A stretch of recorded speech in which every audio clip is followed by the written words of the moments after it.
தமிழ்நாட்டுல வந்து ஒரு திடீர்னு ஒரு கோடை மழை அப்படின்றது ஒவ்வொரு வருஷமும் பெஞ்சா கூட ஒரு வாரமா கண்டினியூஸா மழை பெய்யுது. அதுக்கு முன்னா தமிழ்நாட்டுல இதுவரைக்கும் வெயில் அதிகமா அடிக்காத மாவட்டங்கள்ல பல அதாவது அவங்க மக்களே வந்து அவங்க பிறந்திருந்து பார்க்காத அளவுக்கு ஒரு ஹை டெம்பரேச்சரை வந்து அவங்களால ஃபீல் பண்ண முடியுது. இந்த எக்ஸ்ட்ரீம் வெதர் ஒரு பக்கம் பயங்கர வெயில், இன்னொரு பக்கம் கண்டினியூஸா பயங்கர மழை. இது என்ன காரணம்? இது என்ன காரணம்னு கரெக்டாக குறிப்பிட்ட காரணம் சொல்ல முடியாது. பட் கண்டிப்பாக இதெல்லாம் இந்த கிளைமேட் சேஞ்சோட எவிடன்ஸ் தான். அப்படி தான் சொல்ல முடியும். அப்படின்னா முன்னாடி எல்லாம் கோடை மழை விட்டு விட்டு பெஞ்சிட்டு இருந்தாங்க. இப்போ அதெல்லாம் சேர்த்து வச்சுட்டு ஒரு வாரத்தில் கொட்டுறாங்க, இல்லைன்னா ஒரு நாளத்தில் பெய்கிறாங்க. ஸோ மற்ற நாளில் மழை இல்லாமல் இருக்கும், வெயில் ஜாஸ்தியாக இருக்கும். அதுதான் இப்போ நம்ம பார்க்குறது. இந்த அந்த அந்த கோடை மழைன்றது முன்னாடி மழை பெய்ஞ்சிருக்கும். ஆவரேஜா பார்க்கும்போது மழை அது அந்த மழையோட இன்டென்சிட்டி எப்படி இருக்கு சார்? நார்மலா ஒரு 10 நாளுக்கு ஒரு மழை பெய்யுது அப்படின்றதுன்னா அந்த வெப்பத்தை தணிக்கும். பட் ஆனா ஒரு ரொம்ப கண்டினியூஸா ஒரு 40 நாள் பயங்கரமான வெயில், திடீர்னு ஒரு 10 நாள் டோட்டலா கிளைமேட் சேஞ்ச், டோட்டலா மழை வந்துருது. இந்த இந்த ஒரு திடீர் மாற்றம் அப்படின்றது தொடர்ச்சியா வந்துட்டே இருக்குமா? தொடர்ச்சியாக வந்துட்டு இருக்கும். இதெல்லாம் கிளைமேட் சேஞ்சில் கிளைமேட் எக்ஸ்ட்ரீமிட்டிஸ்ன்னு சொல்லுவாங்க. எப்படின்னா மழை நாட்கள் கம்மியாயிடும், மழையோட இன்டென்சிட்டி இன்க்ரீஸ் ஆகிடும். அப்போ வெயில் காலம் இன்க்ரீஸ் ஆகும், டெம்பரேச்சர் இன்டென்சிட்டி இன்க்ரீஸ் ஆகும். So frequency intensity of events மழையை பொறுத்த வரைக்கும் கம்மியாயிடும். பட் டோட்டல் மழை அளவு இன்க்ரீஸ் ஆகும். ஓகே, மழை அளவு ஜாஸ்தி தான் ஆகும். ஓகே, ஒரு 2050க்குள்ளே ஒரு 10% மழை அளவு இன்க்ரீஸ் ஆகும். பட் மழை நாட்கள் கம்மியாகும். அப்படின்னா மழையோட இன்டென்சிட்டி இன்க்ரீஸ் ஆகும். கோடை மழை 3 மாதத்தில் கொட்டியிருந்தது ஒரு வாரத்தில் பெய்வாங்க. அப்படி தான் கொஞ்சம் சேஞ்சஸ் தமிழ்நாட்டில் மட்டும் இல்லை, உலகம் ஃபுல்லாக அப்படி தான் பார்த்துட்ருக்கேன். இப்போ 2016 முன்னாடி வரைக்கும் வெள்ளத்தை வந்து மக்கள் பார்த்ததில்லை. சென்னையில் வெள்ளம் வந்தது. காரணம் அது ஒரு பெரிய ஒரு அர்பன் சிட்டின்றதுனால ஒரு உட்கட்டமைப்பு, அந்த மழை தண்ணி போகிறதுக்கான வழி இல்லை, அதனால வெள்ளம் அப்படின்னு சொல்லி மக்கள் கவர்மெண்ட் சொன்னாங்க, மக்கள் எதிர்த்தாங்க. ஆனால் செகண்ட் லெவலில் கூடிய சிட்டிஸ்லையும் வந்து போன வருஷம் வெள்ளத்தை பார்க்க முடியுது. இந்த மாதிரி மழை அடுத்தடுத்து வரக்கூடிய நாட்களில் இப்போ ராமநாதபுரம் மாவட்டம் வறட்சியான மாவட்டம் சொல்கிறோம், ஆனால் அந்த மாவட்டத்தில் தான் அதிகபட்ச மழை நேற்று பதிவாயிருக்கு. இப்படி ஒவ்வொரு நாளும் அந்த ஏற்கனவே கடந்த கால ஹிஸ்ட்ரி எல்லாத்தையும் மாற்றுற மாதிரி டோட்டலாக மழை வந்து கணிக்க முடியாத அளவுக்கு பெய்யுது. என்ன காரணம்? இல்லை, அது கிளைமேட் சேஞ்சோட இம்பேக்ட் தான். இந்த கிளைமேட் எக்ஸ்ட்ரீமிட்டிஸை இந்த வெதர் சயின்ஸ் வச்சுட்டு ப்ரெடிக்ட் பண்ண முடியாது.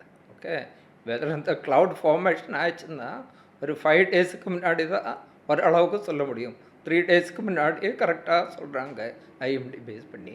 பட் முன்னாடி இருந்த மாதிரி சீசன் அந்த மாதிரி அதே பேட்டர்ன் ரிப்பீட் ஆகும் சொல்ல முடியாது. அதெல்லாம் சேஞ்ச் வருது because of the global warming. இந்தியாவில் மட்டும்தான் இருக்கா, மற்ற கண்ட்ரியில் இருக்கா? இந்தியாவுக்கு மட்டும் இல்லை, இது உலகம் ஃபுல்லாக நடக்கிறது. ரீசெண்டாக துபாய் கல்ஃபில் நடந்திருக்கேன், பிரசீல் நடந்திருக்கேன், லாஸ்ட் இயர் பாகிஸ்தான் நடந்திருக்கேன், இந்தியாவிலும் பல இடத்துல நடக்கிறது. இது தமிழ்நாட்டில் மட்டும் இல்லை, உலகம் ஃபுல்லாக இப்படி சேஞ்ச் பேட்டர்ன் நடந்துட்டு தான் இருக்கேன். இந்த குளோபல் வார்மிங் அப்படின்றது ரொம்ப வருஷமாக பேசியிருந்தாலும் அதோட எஃபெக்ட் தான் இப்போ வந்துட்டு இருக்கா? சரி, இதுக்கு அடுத்த நாட்களில் கோடை மழை ஒரு பக்கம் போயிடுச்சு. இந்த குடிநீர் தேவை அப்படின்றது, குடிக்கிறதுக்கான தண்ணி தேவை சரியா இருக்கிற அளவுக்கு மழை பெய்யுமா? அடுத்து வரக்கூடிய அந்த மான்சூன் சீசன் எப்படி இருக்கும்? இந்த மான்சூன் சீசன் ஐஎம்டி ப்ரொஜெக்ஷன் பிரகாரம் இந்த வருஷம் மன்சூன் நல்லா தான் இருக்கும். ஓகே, மழை அளவு இன்க்ரீஸ் ஆக போகிறது, மழை அளவு கம்மியாக மாட்டாங்க. ஓகே, அது மழை பெய்யணும் பேட்டர்ன் சேஞ்ச் ஆகுது. சில இடத்துல பெய்ய மாட்டாங்க, சில இடத்துல அதெல்லாம் சேர்த்து பெய்கிறாங்க, சில நாட்களில் பெய்கிறாங்க. ஓகே, ஒரு சென்னை எடுத்தனாலும் கூட ஒரு 2 மாதம் ஓரளவுக்கு ஈவனாக பெஞ்சிட்டு இருந்த மழை ஒரு 3-4 டேஸில் ஃபுல்லாக பெய்கிறாங்க.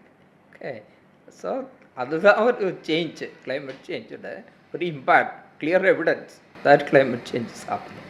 என்ன மாதிரி ஸ்டெப்ஸ் கவர்மெண்ட் எடுக்கிறாங்க, இல்லை வேர்ல்டு லெவலில் என்ன மாதிரி ஸ்டெப்ஸ் எடுக்கிறாங்க, இது எப்போ மாறும்?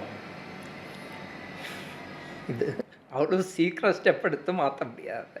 எப்படின்னா ஒரு லாஸ்ட்டு 100-150 வருஷத்தோட நம்ம ஃபோசில் ஃபியூவல் யூஸ் பண்ணி கார்பன் டை ஆக்சைடு லெவல் ஒரு 270 ppmலேருந்து 425 ppm வரை இன்க்ரீஸ் பண்ணியாச்சு. ஒரு வருஷத்துக்கு 3 ppm அந்த மாதிரி carbon di oxide level increase ஆகிட்டுருக்கு. அப்படின்னா பூமியில் வர வெப்பம் இந்த கார்பன் டை ஆக்சைடு அப்படியே ஹோல்டு பண்ணி குளோபல் வார்மிங் நடந்துகிட்ருக்கு. ஸோ அது இப்போ இந்த ப்ரீ இண்டஸ்ட்ரியலைசேஷன், அதாவது ஒரு 1850 இருக்குன்னா ஆவரேஜோடு வச்சு பார்க்கும்போது ஒரு 1.2 1.3 டிகிரி இன்க்ரீஸ் ஆகிருக்கு. அது 2 டிகிரிக்குள்ளே கண்ட்ரோல் பண்ணணும். அப்படி பாரிஸ் எக்ரிமெண்ட் இது போட்டு உலக நாடுகள் எல்லாம் சேர்ந்து முயற்சி எடுத்துகிட்ருக்காங்க. 2050க்குள்ளே இந்த carbon dioxide emission neutralise பண்ணணும். அதாவது கார்பன் டை ஆக்சைடு எமிஷன் முடிஞ்ச அளவுக்கு கம்மி பண்ணணும். அப்படின்னா சோலார், விண்டு அந்த மாதிரி ரினியூவபிள் எனர்ஜி சோர்ஸுக்கு போகணும். Balance carbon dioxide capture பண்ணணும். ஓகே, அதுக்கு நேச்சுரல் சிங்க்கு, ஃபாரஸ்ட்டு, மரங்கள் நட்டு பேலன்ஸ் கார்பன் டை ஆக்சைடு அப்படி ஒரு கார்பன் நியூட்ரல் நெட் ஜீரோ எന്നുള്ളൊരു സ്റ്റേജ് 2050க்கு உலக அளவில் வரணும். அப்படி அந்த நோக்கத்தில் உலக ராஜ்யங்களெல்லாம் சேர்ந்து முயற்சி எடுத்துகிட்ருக்காங்க. இந்தியாவும் அதோட பார்ட்டாக முயற்சி எடுக்கிறாங்க. இந்தியா 2070க்குள்ளே கார்பன் நியூட்ரல் ஆகலாம் அந்த மாதிரி ப்ரோக்ராம் பண்ணி ஆக்ஷன்ஸ் எடுத்துகிட்ருக்காங்க. அப்படி ஒரு 2050 கார்பன் நியூட்ரல் ஆயிடுச்சுருந்தாலும் இதனுடைய இம்பேக்ட் பழைய நிலைமைக்கு போகிறது இன்னும் ஒரு 100 வருஷம் கூட எடுத்துடும். நீங்கள் சொன்ன மாதிரி மான்சூன் திடீர்னு இப்போ ஒரு ஊர் பக்கம் மழை அப்படின்றது பல பயிர்கள் வந்து அந்த பருவமழையை ஒட்டி தான் அந்த மான்சூனில் மழை பெய்யக்கூடிய அந்த நாட்களை வச்சு தான் கணக்கு பண்ணி விதைப்பாங்க. இப்போது திடீர்னு சொல்கிற மாதிரி 3 மாதத்தில் பெய்ய வேண்டிய மழையை ஒரு வாரத்தில் பெய்யும் போது மீதி நாட்கள் மழை இல்லாமல் ஒரு வறட்சி ஏற்படக்கூடிய வாய்ப்பு இருக்குது. கண்டிப்பாக இருக்கு. ஸோ இதனுடைய இம்பேக்டு வாட்டர் செக்டரில் வரப்போகுது. ஓகே, வாட்டர் சப்ளை சிஸ்டத்தில், ஃபர்தராக அக்ரிகல்ச்சர் சிஸ்டத்திலும் இதனுடைய இம்பேக்ட் வரும். ஓகே, முன்னாடியெல்லாம் நம்மளால் ப்ரெடிக்ட் பண்ண முடியும், அதுக்கு தகுந்த மாதிரி விவசாயம் பிளான் பண்ண முடியும். இப்போ திடீர்னு மழை வந்துச்சுன்னா அது சம்டைம்ஸ் அது ஃபெயிலியர் ஆகிடும், அக்ரிகல்ச்சர் ஃபெயிலியர் ஆகிடும். பட் எங்கள் ஸ்டடி பிரகாரம் ஒரு நார்மல் தமிழ்நாட்டில் 5 மேஜர் க்ராப்ஸ் எடுத்தாச்சுன்னா ஆவரேஜாக ஒரு 10% ஈல்டு கம்மி ஆகிடும் நெக்ஸ்ட் ஒரு 2050க்குள்ளே இந்த கிளைமேட் சேஞ்ச் இம்பேக்ட்னால. இதுதான் மெயினாக ரைஸு, ஓகே, அப்புறம் வீட், பல்சஸ்ஸு, ஓகே. ஸோ அந்த மாதிரி ஒரு 5 மேஜர் க்ராப்ஸுக்கு on an average about 10 to 12% yield reduce ஆகிடும். இப்போ இந்த வாட்டர் சப்ளை சிஸ்டம் பாதிக்கப்படும் சொல்லி எப்படி அது பாதிக்கும்? வாட்டர் சப்ளை சிஸ்டம்னா திடீர்னு மழை கொட்டியாச்சுன்னா அது ஸ்டோர் பண்ணதுக்குள்ள ஃபெசிலிட்டி கிடையாது. அப்போ எல்லாம் கடலுக்கு ஒழுகி போகிறது. அப்புறம் மழை நாள் கம்மி, வெயில் நாள்கள் இன்க்ரீஸ் ஆகுது. இப்போ வெயில் நாள்களில் வாட்டர் சப்ளை கொடுக்குறதுக்கு தண்ணி இருக்காது இப்போ இருக்கிற சிஸ்டத்தில். அப்போது வாட்டர் ஸ்டோரேஜ் நம்ம இன்க்ரீஸ் பண்ணணும். ஓகே, வாட்டர் ஸ்டோரேஜுக்கு இருந்தால் பாண்ட்ஸு, லேக்ஸ் எல்லாம் ஓரளவுக்கெல்லாம் ஃபில் பண்ணி என்க்ரோச் பண்ணி அது அதனோட யூஸ்ஃபுல்னஸ் ஆல்சோ கம்மியாக இருக்கு. ஸோ தமிழ்நாடு வெட்லேண்ட் மிஷன் போட்டுட்டு முன்னாடி இருந்த வாட்டர் பாடிஸ் எல்லாம் ரிஸ்டோர் பண்ணதுக்கு ஒரு மிஷன் மாடலில் ஒர்க் நடந்துகிட்ருக்காங்க. மேக்ஸிமம் அளவுக்கு பெய்யணும் மழை நம்ம சேகரித்து வச்சுருந்தா வெயில் காலத்தில் அந்த தண்ணி யூஸ் ஆகும்.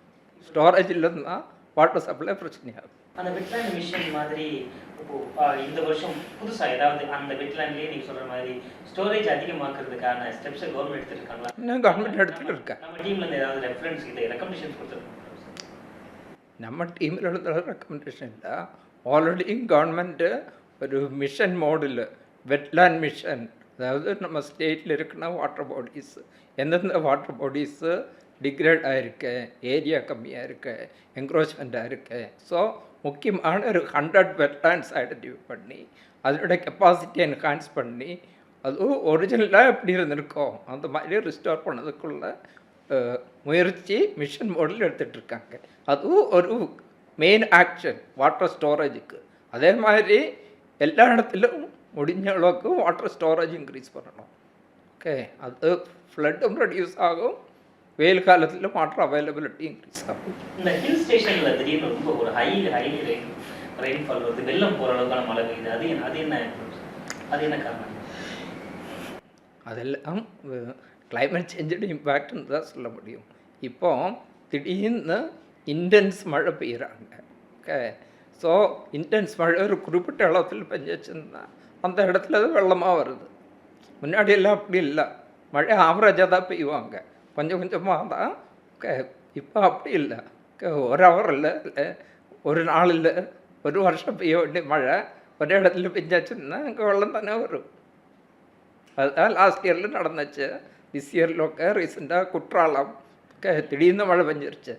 ஓகே, ஸோ க்ளவுட் பர்ஸ்ட்னெல்லாம் சொல்லுவாங்க.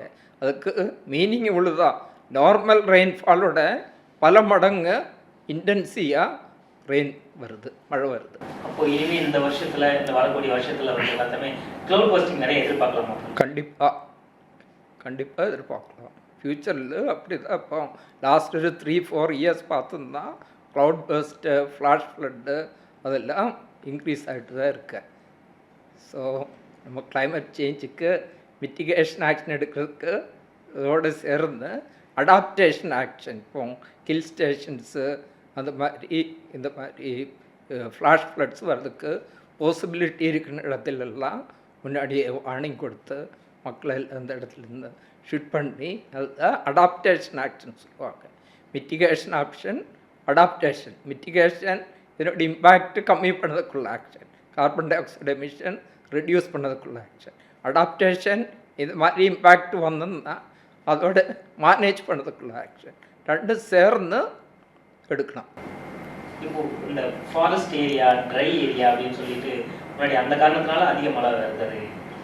இப்போ இனி வரக்கூடிய நாட்களில் இங்கே தான் மழை பெய்யும், இங்கே தான் அதிக மழை பெய்யும், இங்கே தான் க்ளவுட் பர்ஸ்ட் இருக்கும், இங்கே தான் ஃப்ளாஷ் ரெயின் இருக்கும், எதுவுமே சொல்ல முடியாத அளவுக்கு இருக்கும். இல்லை, அது எந்த காலத்தில் சொல்ல முடியாதுல்ல. எந்த இடத்துல எப்போ ஃப்ளாஷ் ஃப்ளட் வரும்னு முன்னாடியே சொல்கிறது முடியாது. ஒரு 5 days முன்னாடி வெதர் ப்ரொஜெக்ஷன் வச்சுட்டு ஐஎம்டி சொல்லுவாங்க, ஓகே இந்த இடத்துல ரெயின்ஃபால் இன்டென்ஸாக வரப்போகுது. ஒரு 3 days முன்னாடி ஓரளவுக்கு கரெக்டாக அவங்க சொல்லுவாங்க, ஓகே இந்த இடத்துல இன்டென்ஸ் ரெயின் வரப்போகுது. அது பேஸ் பண்ணி அலர்ட் கொடுக்குறாங்க, yellow alert, orange alert, red alert. So அது சீக்கிரமாக மக்களுக்கு சேர்ந்து ஒரு ரெட் அலர்ட் ஒரு இடத்துக்கு கொடுத்தோம்னா அந்த மக்கள் அதை சீரியஸாக எடுத்துகிட்டு அதுக்கு தகுந்த மாதிரி ப்ரிப்பேர்டாக இருக்கணும்.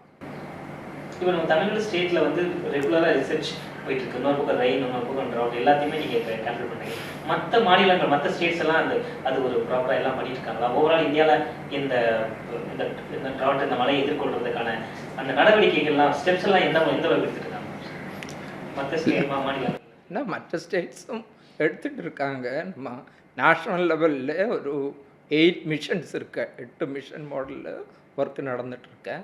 நம்ம ஸ்டேட்டு இந்த மிஷன் லெவலுக்கு கொஞ்சம் கூட ஆக்கம் கொடுத்த கிளைமேட் சேஞ்ச் மிஷன், ஸ்டேட் லெவலில் மிஷன் வச்சுருக்காங்க. ஓகே, அப்புறம் Tamil Nadu wetland mission, green Tamil Nadu mission, Tamil Nadu coastal mission. So ஒரு 4 மிஷன்ஸ் ஸ்டேட் லெவலில் வச்சுட்டு இந்த மாதிரி ஒர்க்கெல்லாம் கோஆர்டினேட் பண்ணதுக்காக ஒரு கம்பெனியே ஆரம்பிச்சிருக்காங்க, TNGCC, Tamil Nadu green climate company. So அதெல்லாம் ஒத்தனங்க கோஆர்டினேட் பண்ணிட்டு போகிறாங்க. ஸோ அந்த மாதிரி முயற்சி மற்ற ஸ்டேட்ஸுக்கு நீ ஆரம்பிக்கலாம். தமிழ்நாடு மட்டும்தான் இந்த மாதிரி ஒரு கம்பெனியை ஆரம்பித்து இந்த மிஷன் ஆரம்பித்து கோஆர்டினேஷன் பண்ணி போயிட்டுருக்காங்க. இந்த கம்பெனி, இந்த 4 மிஷன்ஸ், இதோடைய அவுட்புட் அங்கே அதோடைய இம்பேக்ட் கொஞ்சம் வந்து வர ஆரம்பிச்சிருக்காங்க. இந்த மிஷன் கம்பெனியில் ஆரம்பித்து ஒரு 2 வருஷம் தான் ஆயிடுச்சு. ஓகே, இந்த இம்பேக்ட் இம்மீடியட்டாக நம்மளை கண்ணால் பார்க்க முடியாது. பட் நிறைய ஆக்டிவிட்டீஸ் ஃபார்ம் பண்ணி நடவடிக்கைகள் ஆரம்பிச்சிருக்காங்க. ஓகே, பட் அதனுடைய இம்பேக்ட்டு போக போக தான் கணக்கு வெளிப்பட்டு வரும்.